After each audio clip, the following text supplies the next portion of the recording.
చెప్పగలగాలి, మనం నోరు విప్పాలి. నోరు విప్పటం అంటే అని కాదు, స్వరం విప్పాలి. స్వరం విప్పాలి. స్వరం విప్పినప్పుడు దేవుడే మనకి మాటలను ఇస్తాడు. ఆ మాటలు శక్తివంతంగా మారతాయి. దేవుడే వాక్యాల్ని గుర్తు చేపిస్తాడు. ఆ వాక్యాల్ని మనం పలుకుతుంటున్నప్పుడు మనము అన్య భాషల్లో కూడా మాట్లాడాలి. అందుకే అన్య భాషల్లో మాట్లాడడం, మీరు ప్రార్థించండి అని చెప్పేది, ఆ వరాన్ని కోరుకోండి అని చెప్పేది. పౌలు గారు 1 కొరింథీ పత్రిక 14:15 ఏమంటాడంటే, నేను ఆత్మలో ప్రార్థిస్తాను, మనసుతో కూడా ప్రార్థిస్తానంటున్నాడు. I pray both with my mind and with my spirit. Mind అంటే ఏంటి? ఆలోచించి ప్రార్థించడం. ఆత్మలో ప్రార్థించడం అంటే నువ్వు అసలు ఆలోచించాల్సిన అవసరం లేదు, ఆయనే ఆలోచనిస్తాడు, ఆయనే ప్రార్థన మాటనిస్తాడు. పెనుగులాడే ప్రార్థనకున్న గుణలక్షణం ఏంటంటే అది ఆత్మలో ప్రార్థిస్తుంది. ఆత్మలో ప్రార్థించడం అంటే అసలు నువ్వు ఎప్పుడు సిద్ధపడని మాటలు వస్తాయి నోట్లో నుండి.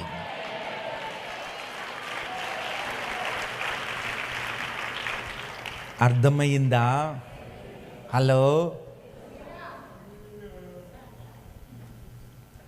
ఆత్మలో ప్రార్థించడం అంటే ఆయన వాక్యాన్ని చూసి మనం ప్రార్థించడం, ఆయన చిత్తాన్ని మనం చూసి ప్రార్థించడం, నోరు విప్పి స్వరం విప్పి ప్రార్థించడం. అలా ప్రార్థించే కొద్దీ దేవుడే అన్య భాషలు ఇస్తాడు. అన్య భాషలు ఇస్తూనే దేవుడి ఆలోచన పెడతాడు. ఆ ఆలోచనని మనం ఏం చేస్తాం? చెప్పండి అమ్మా, చెప్పండి నాన్న, చెప్పండి అయ్యా, నోరు విప్పండి అయ్యా. నువ్వెందన్నా చెప్పు, నేను మాత్రం.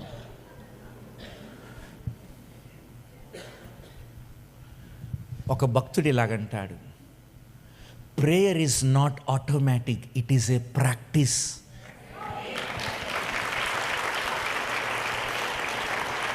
ప్రార్థన అనేది అనిపిస్తే వచ్చేది కాదు, అది అభ్యాసన, ప్రాక్టీస్. బాబు ప్రార్థన చేయి, నాకు రాదండి, అందుకే కదా చేయమనింది. బాబు ప్రార్థన చేయి, గుంపులో ప్రార్థన చాలా గమని, నువ్వు చేయి.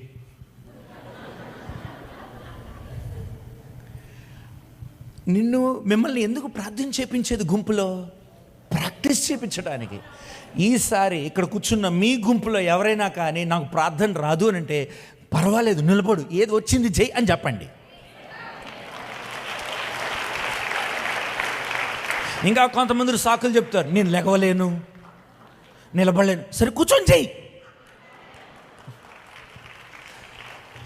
Practice it. ఆత్మలో కూడా ప్రార్థించడం మనం ఎప్పుడు చేస్తాం? ప్రాక్టీస్లో వస్తుంది. అది మనం చేసే కొద్దీ ఆత్మలో మనం ఏం చేస్తూ ఉంటాం? ప్రార్థిస్తూ. ఒక్కసారి అది అలవాటైన తర్వాత అక్కడికి వెళ్ళాలనే ఆశిస్తాం.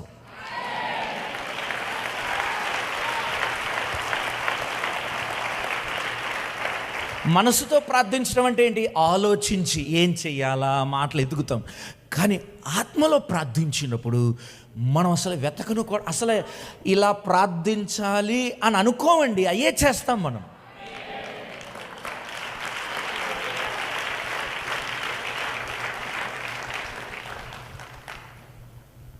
It comes with practice. మనం దాన్ని అభ్యసించాలి. కంప్యూటర్ వచ్చా నీకు? రాదు కాబట్టి ఏం చేయాలి? నేర్చుకోవాలి. మాకు వద్దులే అనేవాళ్ళు ఉంటారు, మాకు అది అవసరం లేదులే అనేవాళ్ళు ఉంటారు.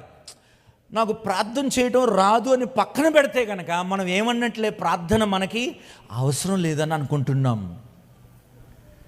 కానీ మనకి ప్రార్థన ఎంతో అవసరం కాబట్టి దాన్ని ఏం చేయాలి మనం? yes, hallelujah. పెనుగులాడే ప్రార్థన అంశం కలిగిన ప్రార్థన. పెనుగులాడే ప్రార్థన ఆత్మలో ప్రార్థిస్తుంది. మూడవదిగా పెనుగులాడే ప్రార్థనకి ఉద్రేకము, ఉత్సాహము, భావాలు కలిగినది. పెనుగులాడే ప్రార్థనలో ఏముంటుంది? ఒక ఉత్సాహం ఉంటుంది, ఒక ఏముంటుంది? ఉద్రేకం ఉంటుంది, భావాలు ఉంటాయి.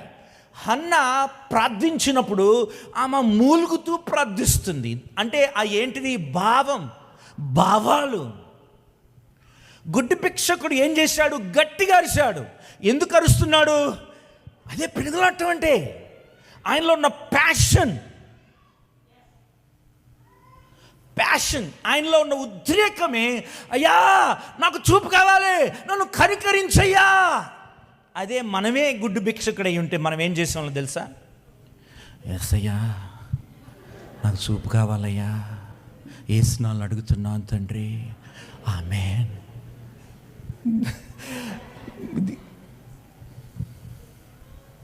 మీకు ఒక దొంగోడు మీ చెప్పులు దోచుకున్నాడండి. చెప్పులు దోచుకున్నప్పుడు చూసావు నువ్వు ఆ అబ్బాయిని, నీ చెప్పులే వేసుకుని వెళ్తున్నాడు. బాబు నువ్వు నా చెప్పులు వేసుకున్నావయ్యా అని అంటావా? కాలర్, ఏయ్ నా చెప్పులు నిన్నే కొన్నా, 500 1000 రూపాయలైంది. ఆ ఉద్రేకం యాడ్ నుండి వచ్చింది? లోపల మంట, లోపల మంటలో నుండి. మనుషుల దగ్గర మంట కాదండి, దేవుడి దగ్గర మంట చూపించండి.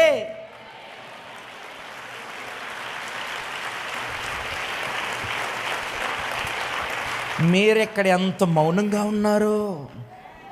అబ్బో బయట గనక ఏమన్నా తేడా జరిగిందా, పాస్టర్ గారని చూడో, విశ్వాసం చూడో, లోపల ఎంత ఉద్రేకమో అప్పుడే అర్థమైద్ది.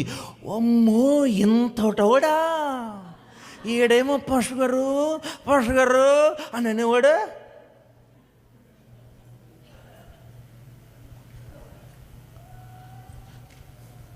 నాకు ఎవరైనా కానీ పాట పాడేటప్పుడు వాళ్ళ ఫేస్ ఎక్స్ప్రెషన్ లేకపోతే నేను నమ్మలేను.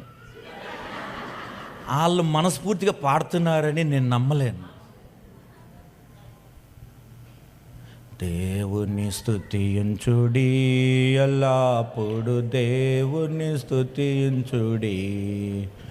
లోపల కోరిక లేనప్పుడు ఎక్స్ప్రెషన్ ఉండదు. లోపల ఆయన్ని స్తుతించాలన్న కోరిక ఉన్నప్పుడు దేవుని స్తుతించుడే. నా దగ్గరికి చాలామంది వచ్చి, ఏంది ఎట్ట పాడతావు, అరిసరిసి పాడతావు ఏందయ్యా? లోపల మంటండి.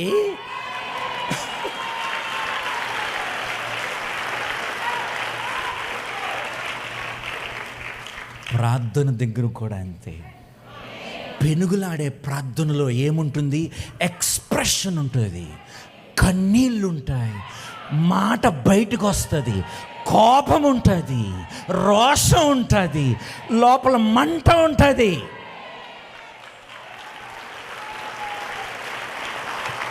గుడ్డి భిక్షకుడు అడుక్కొని విసిగిపోయాడు.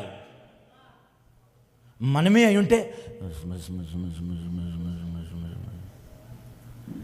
అట్లా చేయకూడదని కాదండి. పెనుగులాడే ప్రార్థనలో లోపల ఏముంటుంది? ప్యాషన్, ఒక ఉద్రేకం, ఒక భావము. పెనుగులాడే ప్రార్థన నాలుగోదిగా విసుకకుండా ప్రార్థిస్తుంది. It purses. చెప్పండి, పెనుగులాడే ప్రార్థనకున్న నాలుగో గుణం ఏంటి? విసుకకుండా ప్రార్థిస్తుంది. విసుకకుండా, అది విసిగిపోదు. హల్లెలూయా. దీని గురించి మనం నెక్స్ట్ పాయింట్లో మాట్లాడుకోవచ్చు. అమ్మా ముగిస్తానమ్మా, 5వ. ఓకే అమ్మయ్యా. ఓకే 4లో 5వది కాదు, 5వది. Okay last and final point. పెనుగులాడే ప్రార్థనలో మనము దేనితో పెనుగులాడాలి? What should be prevail over? 1వ పాయింట్లో మనం ఏమి నేర్చుకున్నాం? పెనుగులాడే ప్రార్థన అంటే ఏంటో నేర్చుకున్నాం. 2వదిగా మనం ఏం నేర్చుకున్నాం? ఏ రంగంలో మనం పెనుగులాడాలో నేర్చుకున్నాం. మూడోదిగా పెనుగులాడే ప్రార్థనలో ఉండే స్థాయిలు నేర్చుకున్నాం. నాలుగోదిగా పెనుగులాడే ప్రార్థనలో ఉన్న క్రమము, విధానము, అది ఎలా ప్రార్థిస్తుంది, అంశంతో ప్రార్థిస్తుంది. రెండోదిగా ఆత్మలో ప్రార్థిస్తుంది. మూడోదిగా భావాలతో ఉత్సాహంతో ప్రార్థిస్తుంది, విసుగకుండా ప్రార్థిస్తుంది. ఐదోదిగా పెనుగులాడే ప్రార్థనలో మనము దేంతో పెనుగులాడాలి. ఏందయ్యా నువ్వు ఫస్ట్ నుండి చెప్తున్నావు పెనుగులాడాలని, దేంతోనయ్యా పెనుగులాడాలన్న అనుమానం వచ్చిందండి?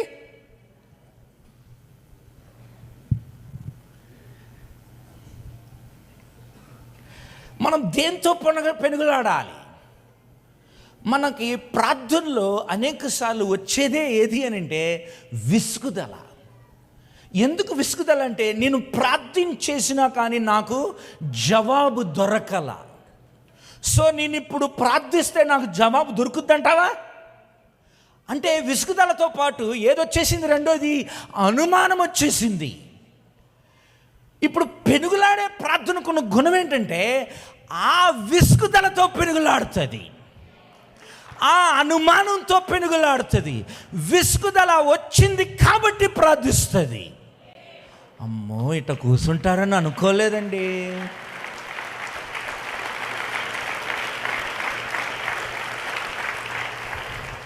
ఏమండి, ప్రార్థన చేసిన వాళ్ళకి అర్థమవుద్దండి. ప్రార్థన చేస్తే ఎందుకు విసుగుదల వస్తుంది? నేను చేసినా కానీ నాకు రిజల్ట్ రాలేదు కదా మొన్న,